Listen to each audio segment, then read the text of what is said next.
Multi speciality হাসপাতাল।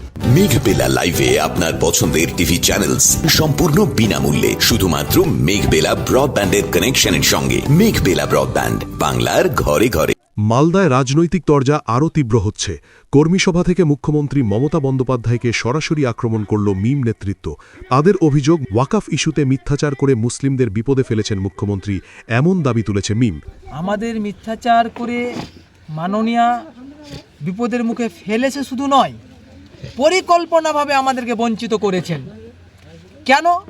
যখন রাজ্য সরকার না কেন্দ্র সরকার আমাদের ওয়াকাফ ইস্যুটা কালাকানুন নিয়ে এসেছিলেন, তখন আমরা কিন্তু 10% মানুষ জেগে আন্দোলন করতে চেয়েছিলাম। কিন্তু সব থেকে আশাবাদী আমাদেরকে আশা করেছিল যে আমার উপরে ভরসা রাখো, তার নাম হচ্ছে মমতা বন্দ্যোপাধ্যায়। সুতিতে এসে দাঁড়িয়ে বলেছিলেন যে ওয়াকাফ আছে, আমি আছি, ওয়াকাফ নিয়ে আন্দোলন করছে দিল্লিতে গিয়ে করো, আর করলে আমার থেকে বড় শত্রু কেউ হবে না। তো আমার 90% মানুষ ওনার উপরে ভরসা রেখেছিলেন। হুট করে 27শে নভেম্বর 2025 এসে মেনে নিলেন এবং বললেন উম্মিড পোর্টালে 5 ডিসেম্বরের মধ্যে আপলোড করো। তো আমরা আমাদের পশ্চিমবাংলার মাটিতে 80,480 বিঘার বেশি জমি আছে ওয়াকাফ প্রপার্টি, সেগুলো তো আমাদের সম্ভব নয় এই 5 থেকে 7 দিনের মধ্যে আপলোড করা। তাই ওনাকে আমি নিশানা করেছি, যেগুলো আমাদেরকে কাছ থেকে ছিনিয়ে নিতে চেয়েছে মাননীয় মুখ্যমন্ত্রী। ফিরহাদ হাকিমকে ওয়াকাফ চোর বলেও তোপ দাগা হয়েছে। ওয়াকাফ চোর মন্ত্রী ফিরহাদ হাকিম মহাশয়, আপনাকে বলতে চাই, আমাদের ওয়াকাফ আমরা বাঁচিয়ে নেব। এই কেন্দ্র সরকার যে কানুন পাস করেছে, আমরা আপনাদেরকে এখানে বলে যাচ্ছি ওয়ান মিডিয়ার সামনে, একটা মসজিদ, একটা গোরস্থান, একটা কবরস্থান আমরা তাদের হাতে যেতে দেব না। আমাদের রক্ত যদি চলে যায় তাও আমরা রক্ত দেওয়ার জন্য রাজি আছি, কিন্তু আমরা মসজিদ, মাদ্রাসা, ঈদগাহ ছেড়ে দেওয়ার জন্য রাজি নেই। আপনারা আছেন তো? লড়াই করবেন তো?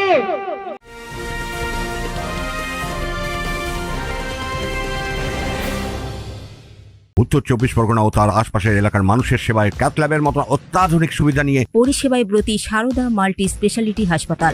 একই ছাদের তলায় মানুষ সাধারণ চিকিৎসা থেকে শুরু করে 24 ঘন্টা cath lab, MRI, CT scan, এনআইসিইউর মতো সুবিধা এবার থেকে পেয়ে যাবেন সারদা মাল্টি স্পেশালিটি হাসপাতালে। প্রয়োজনে যোগাযোগ করুন 033-2592-0730, 2593-0730, 2593-3562 ও 9331275635 নম্বরে। আমাদের ঠিকানা Royal Park, Kalyani expressway, Barrackpore, Kolkata 7,01,21। Sarada multi speciality হাসপাতাল, পরিষেবাই হোক আমাদের মূল লক্ষ্য।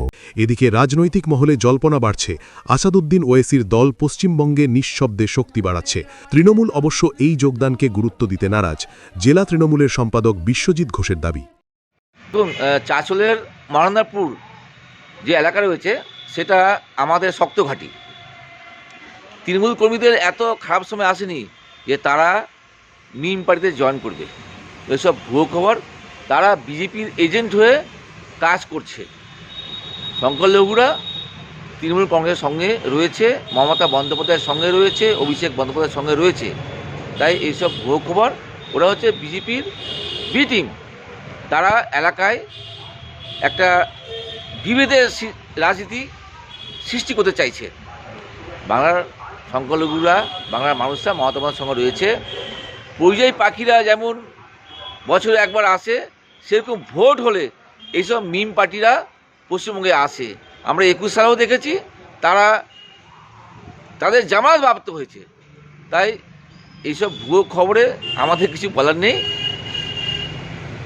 তাই এই বিভেদ রাজনীতি মানুষ, পশ্চিমবাংলার মানুষ আর দেখতে চাইছে না। পশ্চিমবাংলার মানুষ তৃণমূল কংগ্রেসের সঙ্গে আছে, থাকবে।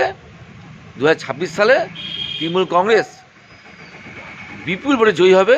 4র্থবারের জন্য মমতা বন্দ্যোপাধ্যায় পশ্চিমবঙ্গের মুখ্যমন্ত্রী হবে। আগামী 2026-এ এর প্রভাব কী হতে চলেছে সেদিকেই তাকিয়ে রাজনৈতিক মহল। তনুজ জৈনের রিপোর্ট, নিউজ বেঙ্গল টুডে।